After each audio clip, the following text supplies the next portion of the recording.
ഈ തെരഞ്ഞെടുപ്പിന് മുമ്പ് പലവിധ വിഷയങ്ങളും പലതരത്തിലുള്ള വിവാദങ്ങളും ഭരിക്കുന്നവർക്കെതിരെയുള്ള വിവാദങ്ങളും ഒക്കെ ഉണ്ടെങ്കിലും തെരഞ്ഞെടുപ്പിന് മുമ്പ് രാഹുൽ മാങ്കൂട്ടത്തിന്റെ വിഷയമായിരുന്നു ഏറ്റവും കൂടുതൽ കത്തി നിൽക്കുന്നുണ്ടായിരുന്നത്. എന്നാൽ തെരഞ്ഞെടുപ്പിന് ശേഷം ഒരു പാരഡി പാട്ടാണ് വിഷയമായിട്ട് നിൽക്കുന്നത്. അപ്പൊ ഈ ഗാനം എഴുതുന്നു, ഈ ഗാനം വളരെയധികം പ്രശസ്തമായിട്ടുള്ള ശബരിമല അയ്യപ്പനെ സ്തുതിച്ചുകൊണ്ടുള്ള അത്രയധികം തലമുറകളെ ഏറ്റുപാടിയിട്ടുള്ള വളരെ വിശിഷ്ടമായിട്ടൊരു ഗാനമാണ്. ഈ ഗാനത്തിന്റെ ഈണത്തിൽ അതിൽ വാക്കുകളിലും വരികളിലും അയ്യപ്പ എന്നുള്ള പദങ്ങളൊക്കെ ഉണ്ട്. അപ്പോൾ ഈ പാട്ടിന്റെ ഒരു പാരഡി എഴുതിക്കൊണ്ട് ഒരു രാഷ്ട്രീയമായിട്ടുള്ള ഒരു ലാഭത്തിന് വേണ്ടിയിട്ട് വിനിയോഗിച്ചു എന്നാണ് പറയപ്പെടുന്നത്. ഇത് ഈ പാട്ട് എഴുതിയവർക്കെതിരെ കേസെടുക്കുന്നു, ഈ പാട്ട് പാടിയവർക്കെതിരെ കേസെടുക്കുന്നു, പാട്ട് ഷെയർ ചെയ്തവർക്കെതിരെ കേസെടുക്കുന്നു. ഇത്തരം നീക്കങ്ങളോടൊക്കെ, ഇത്തരം കാര്യങ്ങളോടൊക്കെ എങ്ങനെയാണ് പ്രതികരണം? അല്ല, നമ്മള് പൊതുവെ എല്ലാവരും ഭക്തിയും കാര്യങ്ങളൊക്കെ ഉള്ള ആൾക്കാരാണ്. അപ്പം നമ്മുടെ മനസ്സിലൊരു പാട്ടിനെ പറ്റിയിട്ടൊരു പിക്ചറുണ്ട്. ഇന്നിപ്പം അയ്യപ്പൻ്റെ പാട്ട് നമുക്ക് പാടുന്നേക്കാളും നമ്മളൊക്കെ അറിയാണ്ട് പാടി പോയി പാട്ടാ. ഒറിജിനൽ അയ്യപ്പൻ്റെ പാട്ട് അവിടെ മാറി, മനസ്സിലായി. അപ്പം അതൊരു ഒരു ഭക്തിയുള്ള ആൾക്കാരെ വ്രണപ്പെടുത്തുന്ന ഒരു കാര്യമാണ്. ഞാൻ തന്നെ വിചാരിക്കാറുണ്ട്, ഈശോ ഭഗവാനെ, ഞാനും അറിയാണ്ട് ഈ പാട്ട് പാടി ഇങ്ങനെ നടക്കും. അപ്പം നമ്മൾ ഇത്രയും കാലം ഭഗവാനെ പറ്റി പാടിയിരുന്ന പാട്ടിന് പകരം ഇത് കേട്ട് കേട്ട് കേട്ട് നമ്മുടെ തലയിൽ ഇതാ വരുന്നത്. അപ്പം അതൊന്നും ശരിയായിട്ടുള്ളൊരു വേറെ എത്രയോ പാട്ടുകളുണ്ട്. എന്തിനാണ് ദൈവത്തിനെ പിടിച്ചിട്ട്, അത് ഏത് കമ്മ്യൂണിറ്റി ആണെങ്കിൽ പോലും എനിക്കതിനോട് താല്പര്യമുള്ള ഒരാളല്ല. കേൾക്കാൻ രസമാണ്, ശരിയാണ്, അതൊക്കെ ആ സമയത്തൊക്കെ. ഇപ്പം നമ്മളായാലും കുറേ കേൾക്കുമ്പോൾ ആ പാട്ടിനോടൊരു, അത് രാഷ്ട്രീയമായിട്ടല്ല.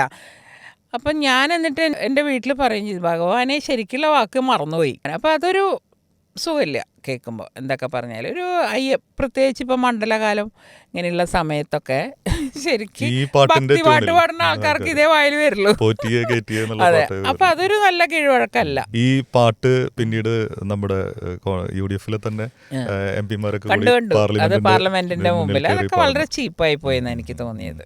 അങ്ങനെ ചെയ്യാൻ പാടില്ല. കാരണം അപ്പൊ പറയുന്ന ഇപ്പൊ ഇടതുപക്ഷ ഫീഡുകളിൽ നിന്നുള്ള ഒരു അഭിപ്രായം എന്ന് പറഞ്ഞു കഴിഞ്ഞാൽ, ഈ പാട്ട് കേൾക്കുന്ന മറ്റ് ഭാഷകളിലുള്ള ആൾക്കാര്, മലയാളം അറിയാത്ത ആൾക്കാർ, അവരെ സംബന്ധിച്ച് ഈ പാട്ടിന്റെ ട്യൂണാണ് അവരുടെ മനസ്സിലുള്ളത്. അപ്പൊ ഈ ട്യൂണ് കേൾക്കുമ്പോ അവര് ലിറിക്സ് അവർക്ക് അറിയില്ല, ചിലപ്പോൾ അറിയണമെന്നില്ല, പലർക്ക് അറിയാം, ചിലർക്ക് അറിയണമെന്നില്ല. പക്ഷെ അവര് ഈ വരികൾ ഏറ്റുപാടുമ്പോൾ ഇതിന്റെ അർത്ഥം തന്നെ മാറിപ്പോകും. എന്തിനാ മറ്റാൾക്കാര് നമ്മളത് പാടിപ്പോവും.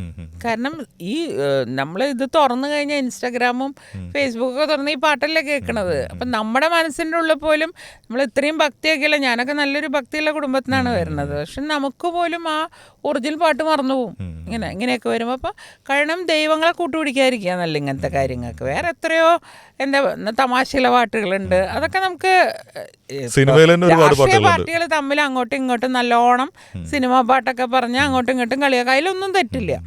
അതൊക്കെ ഓരോരുത്തരുടെ സ്വാതന്ത്ര്യമാണ്. പക്ഷെ ദൈവത്തിനെ പറ്റിയുള്ള പാട്ടുകൾ അധികം ഇങ്ങനെ വരാതിരിക്കണതാണ് നല്ലത്. അത് പലരുടെയും മനസ്സിനെ വല്ലാണ്ട് വ്രണപ്പെടുത്തും കുറച്ച് കഴിയുമ്പോൾ. ഈ ഗാനം എഴുതിയത് ഒരു മുസ്ലിം സഹോദരനാണ്. അപ്പോൾ അതിന്റെ പേരിലും ഒരുപാട് തർക്കങ്ങളും ഇതൊക്കെ നടന്നുകൊണ്ടിരിക്കുന്നു.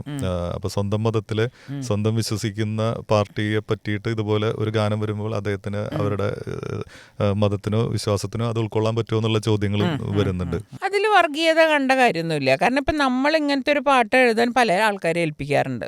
ഞാൻ എന്താ പറയേണ്ടത്, എനിക്ക് ഓർമ്മ വെച്ചിട്ട് രാഷ്ട്രീയം ഇലക്ഷനൊക്കെ കാണുന്ന ഒരാളാണ് ഞാൻ. അപ്പോൾ പാരഡി പാട്ടുകൾ വരും, അത് ജാതി മതമൊന്നും ഇല്ലാണ്ട് നമ്മളെ ഏൽപ്പിക്കുക. നന്നായി എഴുതുന്ന ആൾ, നന്നായി പാടുന്ന ആൾ, അങ്ങനെ ഒരാളെയാണ് നമ്മളെ ഏൽപ്പിക്കുക. ഇത് മുസ്ലിമായി പോയി എന്നുള്ളതുകൊണ്ട് മാത്രം ഈ പാട്ടാന്നുള്ള ഇതാക്കാൻ പറ്റില്ല. പക്ഷെ പൊതുവേ കൂടുതലും ഹിന്ദു കമ്മ്യൂണിറ്റിയുടെ പാട്ടുകളാണ് ഇങ്ങനെയൊക്കെ വരുന്നത്.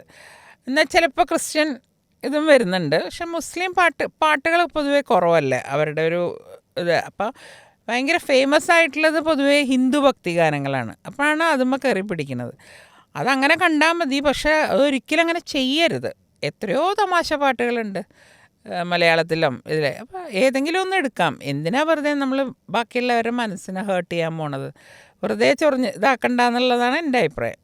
അതിൽ വർഗീയതയൊന്നും ഉണ്ടെന്ന് എനിക്ക് തോന്നുന്നില്ല. ഈ ഒരു മതവിശ്വാസത്തെ വ്രണപ്പെടുത്തുന്ന രീതിയിൽ അവർ അത്രയും കാലങ്ങളായി, എത്രയോ തലമുറകളായിട്ട് വിശ്വസിച്ചു പോരുന്ന, ഏറ്റുപാടുന്ന ഒരു പാട്ടിന്റെ ഈണത്തിൽ ഒരു രാഷ്ട്രീയ ഗാനം രചിക്കുക, എഴുതുക, അത് പ്രചരിപ്പിക്കുക എന്നുള്ളത് ഉൾക്കൊള്ളാനായിട്ട് സാധിക്കുന്നില്ല. അത് അതിന്റെ ആവശ്യമില്ല. അത് കാരണം എന്താ പറയുക, ഒരു പ്രത്യേകിച്ച് കമ്മ്യൂണിറ്റിയിൽ അത് വിഷമിപ്പിക്കും മാനസികമായിട്ട്. കാരണം അല്ല ഞാൻ പറഞ്ഞേ, നമുക്കിപ്പോൾ ഒറിജിനൽ പാട്ട് വരുന്നില്ലേ പലപ്പോഴും, ഇതല്ലേ വരുന്നത്. അപ്പം അത് നമുക്കൊരു വിഷമമുള്ള കാര്യമാണ്.